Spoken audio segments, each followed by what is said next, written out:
So the question is, what can we do with the linear regression line, this best fit line equation that we find? And that's what we're going to talk about here in this video.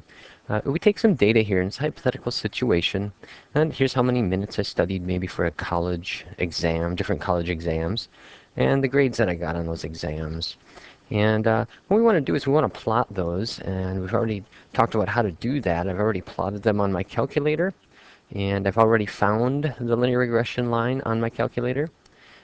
And here's what I've gotten. Notice the correlation value is about 0.9. That means my data is a pretty good linear fit, positive, uphill. And this is what my screen looks like after plotting that data. Now, what we want to look at is what does the equation for the best fit line help us do, or what can we calculate with it? And so what we need to do is we need to go back to the equation. Now on my example that I just graphed, here's what I got. And we have to remember that the linear regression model or equation has an x and a y in it. And that x and the y means something. And that's what we plotted over here. Our x's were the minutes studied, and our y's were the grade earned. And so when I look at the formula, I have to keep that in mind. The x's are the minutes study, the y is the grade earned. So some different things that we can do with that equation. First of all, a word in statistics or in statistical studies is the word interpolation. And interpolation is where we look inside the data. Notice my data goes from 0 minutes to 60 minutes. So interpolation basically says, let's study something, let's study what happens between 0 minutes and 60 minutes, because really that's what I've looked at and what I've really studied with my data.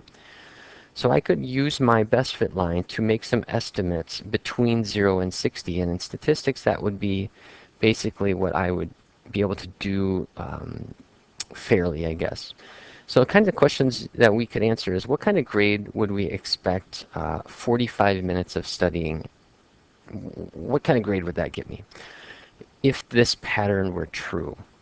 And so what I need to do is remember 45 minutes, that's the time, that's the x, and it's going to go right here for minutes. I'm going to put 45 in for x, and I'm just going to rewrite the equation with a 45 in it, and then I'll have to solve it. I'll have to multiply and add the 72.1, and the answer is 86.68. So what my little study is showing that is if the pattern holds true, and if the model of this best fit line is fairly accurate, then studying 45 minutes will yield a grade of about 86.68. We're not guaranteed that. That's not what we're going to get, but we're saying that in a rough area, that's about what we'll end up with. Now, the other thing we could do is we could call what's extrapolation. And that says, you know, we have this data in here. Let's predict off into the future outside my data. That's extrapolate, to go outside my data. Now, we have to be really careful when we do that. And statistical studies can make big mistakes if we do extrapolate and not understand what's going on.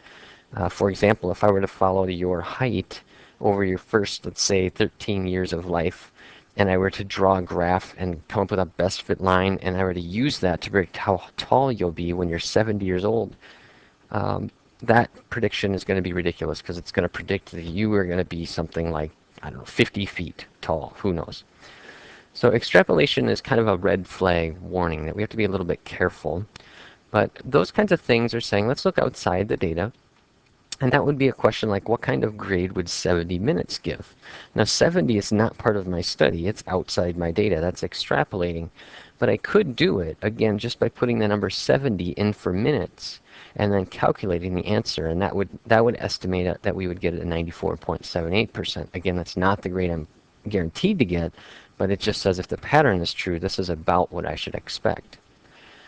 Now, if I were to extrapolate at 90 minutes and I were to plug in 90, I'd find that I'd have a problem, because after 90 minutes, my best fit line predicts that I'm going to have 101.26%, and that's probably not going to happen. Imagine what would happen if I were to try to figure out what if I studied for 3 hours and I plugged in large numbers here. Then I'm going to get ridiculous scores on my test, which can't happen. So predicting scores given the minutes is one thing I could do with my best fit line. Now we could go the other direction. The other direction could be predicting what I might need. Let's say instead of looking at how many minutes I study, let's say we're looking at the grade that I earn. Let's say I want to earn a 94%. I want an A on a test. And I'm looking at, what if I want to get 94%? What kind of studying, how much should I, if this pattern is true, how much should I study to get that 94?